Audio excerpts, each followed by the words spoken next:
11. What's in a name? You didn't choose this assignment. It's supposed to be a boon to be living in the material world, but you are not that kind of girl. For you, it's been a curse.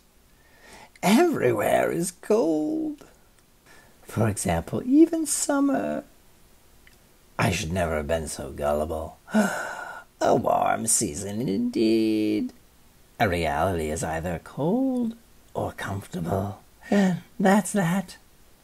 Why keep your nuclear fire so far away in the sky? And then there's the problem of not having free will, which is inherent to your kind but is much less noticeable when everyone around you also doesn't have free will. Here, even the lowliest animals seem to act spontaneously. Nothing is predictable. Oh, it's so irksome. But after years of being put out, I've decided to change all that. Strike out on my own. Of course, you're not totally alone. In fact, this was all someone else's idea. You have a companion enemy, the word for friend in your language, who is as determined as you are to really escape.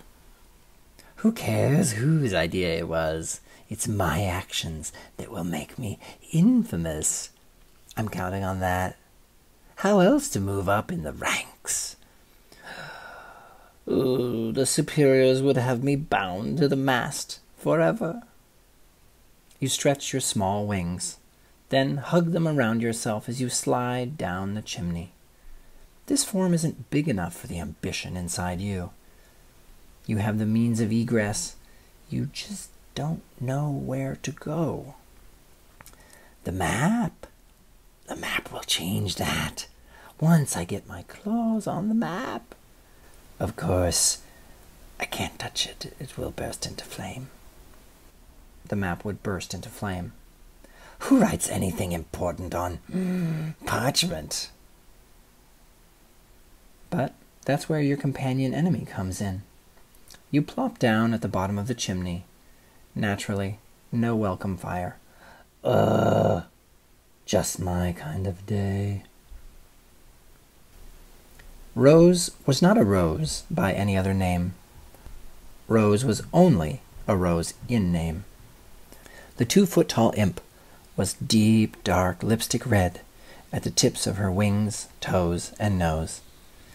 Bleeding in from these regions, she became lighter and lighter until she achieved a kind of warm pink in the torso, cheeks, elbows, and knees. Her body looked hacked from a block of meat, such as the street roasters keep on a turning spit. Her legs were tinier than you'd expect and shorter. That's because, able to hover and fly forwards and backwards, she didn't use them much. Her wings were like those of a bat stretched over a hummingbird. She had an extra mouth under her chin purely for siphoning liquids. Her eyes could rotate around the pupils completely. Their usual resting place was pointing vertically. Her arms were almost as long as her body and strong, despite their slenderness. Her spine could arch up or down like a cat's, and she had claws for fingernails. A whip-like tail at the back kept her steady. Rose sat in the fireplace. As her square bottom touched the log there, damp from a drip that ran down the chimney, it started to smoke and blaze. As the steam rose around her, she watched a man, human, and sit down who smelled of fresh blood. She shifted her seat as the log she was sitting on cracked and part of it crumbled into coals. Flames danced over her skin, and fire tickled her toes. Her view of the bar was distorted by waves of heat. Just how I like it, she thought. She had long lost her sense of ticklishness. The man was barefoot and solid and efficient. He dressed hideously like a water elemental. Turquoise. The color hurts my eyes. In one motion, he pulled out the chair, let his weight fall, and let his hand rest on the cowled elf maiden's gloved hand, whom he sat next to. Rose rubbed her claws together in joyful anticipation. He's in for a surprise, and I'm in for a treat.